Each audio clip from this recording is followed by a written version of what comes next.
მოგესალმებით. კითხვებით დავიწყოთ თუ მოკლედ თქვა? სოფლიო, მე მგონი ყველა მიცით საქართველოს სტატისტიკას, ყველა მიცით რომ სიტუაცია დაწყნარებისკენ არ მიდის, პირიქით უფრო და უფრო რთულდება ყველგან. ახლობით 61 მილიონი უკვე ადამიანი ინფიცირებული, სამწუხაროდ 1.4 მილიონი დაღუპული და 609,000 ახალი შემთხვევა.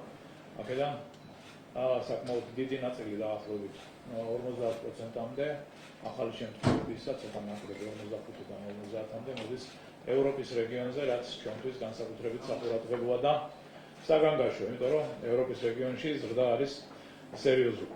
ჩვენთან საქართველოში მოგესალმებით, რომ დღეისთვის დილისთვის იყო 3801 ახლად დადასტურებული შემთხვევა, საიდანაც ყველაზე დიდი წილი მოდის თბილისზე 1293, შემდეგ იმერეთია დღეს უკვე მეორე ადგილზე 793, მერე აჭარა 475, 80 გურია, 129 კახეთი, 70 მცხეთა-მთიანეთი, ჭალე-ჭქუნ ქვემოსვანეთი 26, 371 სამეგრელო ზემო სვანეთი, 62 სამცხე-ჯავახეთი, 200 შიდა ქართლი, ქვემო ქართლი უკაცრავად და 232 შიდა ქართლი.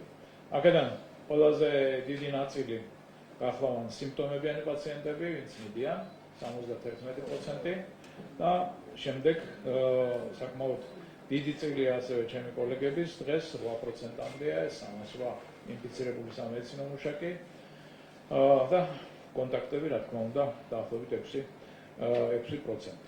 ახლა კარგად მოგესალმებათ, რომ დღეს უკვე ბევრი იყო საუბარი და მე არ გავმეორდები, რომ მნიშვნელოვანი ეტაპზე მნიშვნელოვან ეტაპში შევდივართ, ანუ ქვეყანა მეორედ ამკაცრებს ამ წლის განმავლობაში სერიოზულად რეგულაციებს. ისმება ახლა ბევრი კითხვა, რატომ, როგორ და ასე და ასე შემდეგ. რა თქმა უნდა, ბევრჯერ ამაზე ვისაუბრეთ, რომ დღეს პანდემიის მართვის რაღაც ასეთი ჯადოსნური ჯოხი არ არსებობს. არის 4 მთავარი მიმართულება. ყველგან. საქართველოს ვერ გამოიგონებს ახალ ველოსიპედს. ეს არის კაცრი ან გამკაცრებული ან როგორც გინდა დაარქვით სექტორული, გაფართოებული თუ ასე და ასე შემდეგ შემზღუდველი ღონისძიებები, ეს ამებს მათ სიმკაცრეს ირჩევს ქვეყანა ეპიდემიის გავრცელების მაჩვენებლის მიხედვით და ეს გარკვეული პერიოდულობით მეორდება ყველგან. შემდეგ მეორე მიმართულება აქტიური გამოვლენა და ადრეული გამოვლენა, ანუ ტესტირების გაფართოება მაქსიმალურად. შემდეგ თავარი ღერძი დადის დღეს მართვისა პირველად ჯანდაცვაზე, ანუ პირველად ჯანდაცვის ექიმების და სამედიცინო პერსონალის მეტი აქტივობა, რომ ამ 85%-ს დაახლოებით ადამიანებისა 90-მდე ვინც არიან სრულუფი უსიმპტომო ან საშუალო მოუვარონ ბინაზე, ან ჩვენთან კიდევ COVID სასტუმროებში და ჰოსპიტალების მზადყოფნა და ჰოსპიტალური მართვა ერთიანი სისტემით ამავდროულად. რა თქმა უნდა, ყველა ეტაპზე მთავარია ის პრევენციული ღონისძიებები, რასაც საუბრობთ, იმიტომ რომ იქნება შეზღუდვა, არ იქნება შეზღუდვა, ეს ყველა უნდა და ის ხუთს, რასაც ვამბობ, აუცილებელია. აუცილებელია დღეს გააქტიურდეს ყველა იმასთან, რაც აკითხვა დარჩი სახლში სლოგანი, ანუ ისევ ადამიანები 70 წელს ზემოთ სასურველია, რომ გარდა განსაკუთრებული აუცილებლობისა იყვნენ სახლში და აუცილებელია ველოდებით ჩვენ, როდის იქნება რომ გაზაფხულზე შემოვა ვაქცინა COVID-ის საწინააღმდეგო და ეხლა კორონავირუსულ ინფექციის პარალელურად უკვე დეკემბერში გამოჩნდება გრიპი და კიდევ ერთხელ მოგიწოდებთ გრიპის საწინააღმდეგო ვაქცინაციის, რადგან ჩვენ დეკემბერში არ გქონდეს ზრდება ამ ორი ინფექციის. დღეს ქვეყანაში მოგესალმებით არის 18759 ახალი უკაცრავად აქტიური შემთხვევა. აქედან გამოჯამთელებული ყავს ნორმალური კარგი პროცენტია 83%, გამოჯამთელებულების 98791 პლუს ანუ დღეს დაემატა 3206 უკაცრავად, სამწუხაროდ გვაქვს 39 ახალი სიკვდილის შემთხვევა, ეს დანარჩენი სტატისტიკა იცით, რამდენია თქვა სტაციონარებში, რამდენია COVID სასტუმროებში. ქვეყანაში დღეს გაკეთდა 15,000-მდე ტესტი, აქედან 11,427 PCR და 3,552 ანტიგენზე დამყარებული სწრაფი ტესტი და ის ციფრები, რაც გითხარით, ახალი შემთხვევის არის ამ 2, თქვათ, 10 ჯამიდან შემდგომ აღმოჩენილი.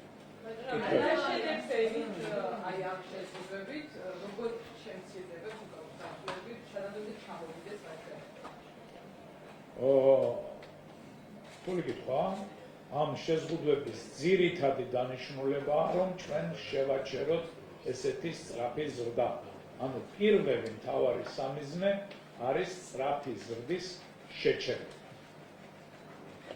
და ეს უნდა გამოჩნდეს დაახლოებით მომავალი 10 დღის 2 კვირის განმავლობაში.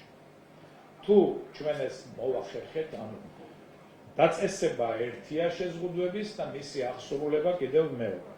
თუ ჩვენ ერთად, ანუ სახელმწიფო, ჩვენ ექიმები, საზოგადოება ისე მოვიქცევით, როგორც გაზაფხულზე ვიყავით ერთიანი და იყო ძალიან დიდი სოლიდარობა საზოგადოებაში, განცდა იმისა, რომ ჩვენ საქმე გვაქვს, მაშინ იყო განცდა, რომ ახალ ინფექციასთან, რომელიც არ ვიცოდით მაინც რა იყო, მაგრამ დღეს გაცილებით უკეთესად ვიცით, რასთან გვაქვს საქმე, თუ რა ვერაგია ეს დაავადება, თუ როგორ გართულებებს იწვევს სამწუხაროდ, რა თქმა უნდა, ეს სოლიდარობა ამ სამ თქვათ მთავარ ღერძს შორის არის ძალიან მნიშვნელოვანი. სახელმწიფო, საზოგადოება და სამედიცინო პერსონალი.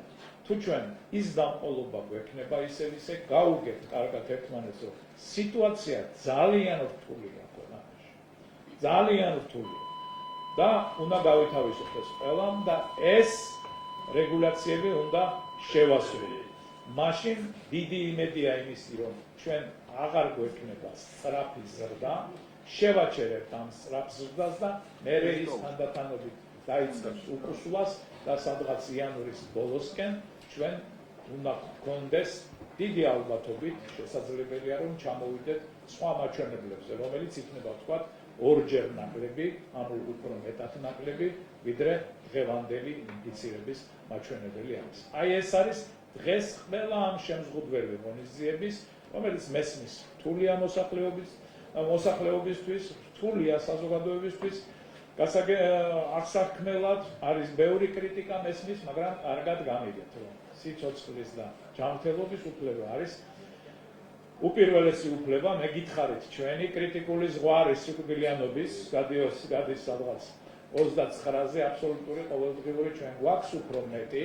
ეს ყველანაირი პროგნოზირებით ასე არის, რომ ზღვარი დაახლოებით ამდენია, ანუ 8 დაახლოებით მილიონ მოსახლეზე ყოველდღიური და სამწუხაროდ ამ ზღვარში ჩვენ გადავედით და საჭიროა ძალიან სერიოზული ეს შემზღუდველი ღონისძიებები. ის კალიფრანის საზღვარომ შეზღუდვები მოქმედებს ფიტნეს დარბაზებზე და საცხოვრებლებზე და იგივე შეზღუდვები აუცილებლობა სილამაზის სალონებზე. რატომ გეკითხავით, აი მაგალითად ზოგიერთი პროცედურა სილამაზის სალონში ასე ვთქვათ, სავალდებულოდ არის, რომ პირბადის გარეშე უნდა განხორციელდეს. არა, ეს რისკი იმის, რომ გავრცელდება ინფექცია? რისკი ყველგან არის, მაგრამ ხასდება ეგრეთ წოდებული შედარებითი რისკი. როდესაც შეფასდა შედარებითი რისკი, ამ სილამაზის სალონების უმრავლესობაში აღმოჩნდა, რომ საკმაოდ კარგად იცვება ის პრევენციული ღონისძიებები, რასაც თქვენ ბრძანებთ. რომ თქვათ, არის მეორე რისკი, რომ დაკეტოს დღეს და შეზღუდოს სილამაზის სალონები, ეს ბიზნესი ინაცვლებს მერე ჩრდილში, ანუ დადიან შემდგომ ეს ადამიანები სახლებში და შესაძლებელია უფრო მეტი იყოს გავრცელების რისკი. ამიტომ ეს რისკი რო შეფასდა, ჩაითვალა საკოორდინაციო საბჭოს მიერ მიზანშეწონილად, რომ ამ ტიპის მიდგომა ყოფილა.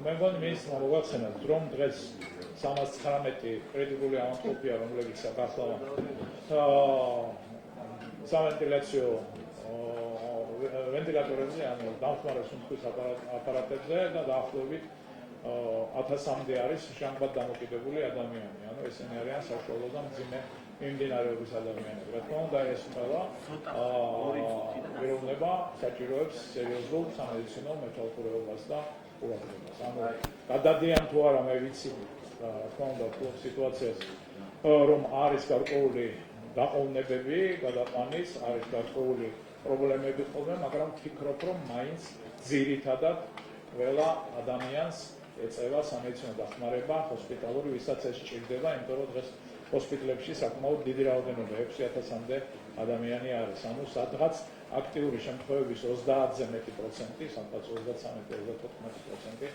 არის ჰოსპიტალებში.